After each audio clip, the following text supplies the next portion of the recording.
Once again, thank you for being with us this morning for our online service. We appreciate you spending your Sunday morning with us. My sister and I have this ongoing debate about which one of us our parents loves best. Each of us thinks they love the other one more, and we have the facts to back it up. They let my sister Sonia, and not me, drive Dad's 1972 Pontiac Le Mans 454 V8 4-barrel carburetor. They let me, however, not her, go without a curfew or calling back to check in when I was away. They really loved us the same, and that is with all their heart. They just trusted us a bit differently. They trusted me to go where I said I would go and to be back when I said I would be back. They just didn't trust me to go there in a car that would go 140 miles an hour. Parents who do show real favoritism to one child over the others do great harm to them. The story of the family of Isaac and Jacob illustrates the danger of partiality. Isaac had a special relationship with Esau, but Rebekah's favorite was his twin brother Jacob. That caused such a rift between the brothers that Esau tried to kill Jacob. And then Jacob had his favorite son, Joseph, and his amazing Technicolor Dreamcoat. The result was exactly the same. Joseph's brothers decided to kill him as well. Maybe that's why we saw last week Moses forbade fathers from playing favorites or showing partiality when distributing the inheritance. I like that law because I still suspect that Mom and Dad love Sonia the best. Not really, but they could have let me drive Dad's car just once. I really did want to see if it would go 140 miles an hour. We've been looking at the upside-down kingdom as seen through Luke's parables. Today we look at a parable of a father with two sons. Each thinks that the other is showed favoritism. In reality, the father loves both of his sons. Both are showered with his grace and mercy. That grace is seen differently because of the different situations of the two boys. The parable of the prodigal son is perhaps the best known of the parables of Jesus in Luke 15. The word prodigal actually means extravagantly wasteful or spendthrift. That's not what we think the word means, and that's not how we use it today. To us, a prodigal is someone who leaves and then eventually comes back. Actually, this parable is about two prodigal sons, one of which never leaves home. In reality, it's about an upside-down kingdom where all are loved and all are forgiven. Let's start by listening to the story dramatized in the Lumo Project. Jesus continued, "There was a man who had two sons. The younger one said to his father, 'Father, give me my share of the estate.' So he divided his property between them. Not long after that, the younger son got together all he had, set off for a distant country, and there squandered his wealth in wild living. After he had spent everything, there was a severe famine in that whole country, and he began to be in need. So he went and hired himself out to a citizen of that country, who sent him to his fields to feed pigs. He longed to fill his stomach with the pods that the pigs were eating, but no one gave him anything. When he came to his senses, he said, 'How many of my father's hired servants have food to spare, and here I am starving to death? I will set out and go back to my father and say to him, Father, I have sinned against heaven and against you. I am no longer worthy to be called your son. Make me like one of your hired servants.' So he got up and went to his father. But while he was still a long way off, his father saw him and was filled with compassion for him. He ran to his son, threw his arms around him and kissed him. The son said to him, 'Father, I have sinned against heaven and against you. I am no longer worthy to be called your son.' But the father said to his servants, 'Quick, bring the best robe and put it on him. Put a ring on his finger and sandals on his feet. Bring the fattened calf and kill it. Let's have a feast and celebrate. For this son of mine was dead and is alive again. He was lost and is found." So they began to celebrate. This is actually the third in a series of parables in Luke 15 about lost things. The lost sheep, the lost coin, and here the lost son. It's Jesus' response to his critics that charge that he is somehow unfaithful because he eats and spends time with tax collectors and sinners. Luke 15, verse 1. Tax collectors and other notorious sinners often came to listen to Jesus teach. This made the Pharisees and teachers of religious law complain that he was associating with such sinful people, even eating with them. The word sinner here is used as a technical expression. Some translations set it apart with quotation marks. The NLT here emphasizes it by referring to them as notorious sinners. These aren't sinners in the sense of, hey, well, nobody's perfect. These are, the bad sinners like drug dealers and child molesters and people that put pineapple on their pizza. The Pharisees couldn't understand why Jesus would hang out with such outcasts, today's English version uses. They believed that sin was something that could be caught by close contact. In the Old Testament, one became ceremonially or ritually unclean if you touched certain things deemed unclean. But the Pharisees applied this to actual sin and actual people. If you lay down with dogs, you're going to get fleas. So to be holy, you have to practice social distancing from anyone that is known to be a sinner. The story of the prodigal son is itself very familiar, although it was interesting to see it dramatized a moment ago. A man has two sons. The younger one doesn't want to, wait around for dad to die to get his inheritance. So he asks for his inheritance now. And the father agrees to give it to him. That part of the story is pretty hard to believe. Then he goes away and wastes all of his money on fast and loose living. That part is a little easier to believe. He ends up destitute and feeding pigs, which was worse than destitute for a Jew. In the pig pen, the prodigal finally comes to his senses, or literally, he comes to himself. He repents. He rehearses a speech that he's going to give once he gets home to plead for his father's forgiveness. He knows that he has no inheritance anymore, so he doesn't deserve to be a son. Instead, he will ask to be one of his father's servants or day laborers. His father saw him, however, while he was a long way off, meaning that he was waiting, he was watching. He runs to him, which would have been very undignified and unseemly for a patriarch in those days. But loving and desperate fathers will run when their son is in trouble. When I was 11 or 12, I ran through a plate glass patio door and was cut up very badly. Don't ask me the details. It's a long story, and my sister is right there in the middle of it. Dad ran to me barefoot across broken glass. You see, sometimes fathers will run to their sons who are in trouble.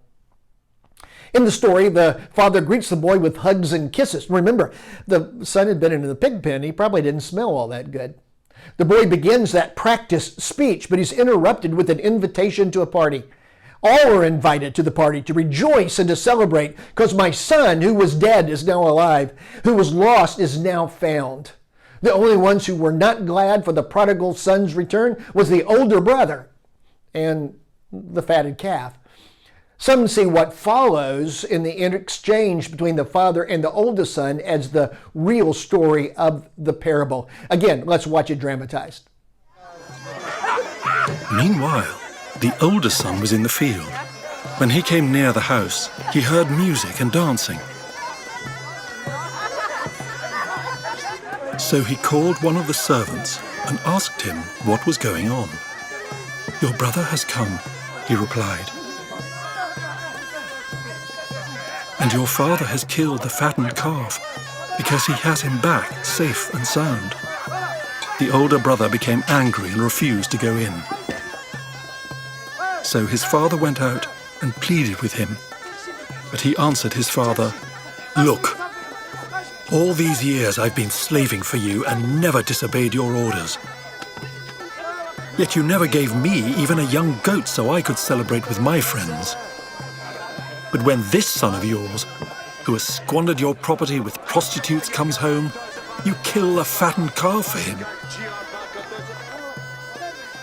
"My son," the father said, "you are always with me, and everything I have is yours. But we had to celebrate and be glad, because this brother of yours was dead and is alive again. He was lost and is found." Red Buttons, the comedian, had a routine that he routinely did at Dean Martin's celebrity roasts. He would say, "Some of the most famous people in history have never got a dinner, so why are we giving this person a dinner?" And then he would say things like George Washington, who said to his father, "Dad, if I never tell a lie, how am I ever going to become president?" He never got a dinner. Henry Ford, who despite his immense wealth, never owned a Cadillac, never got a dinner.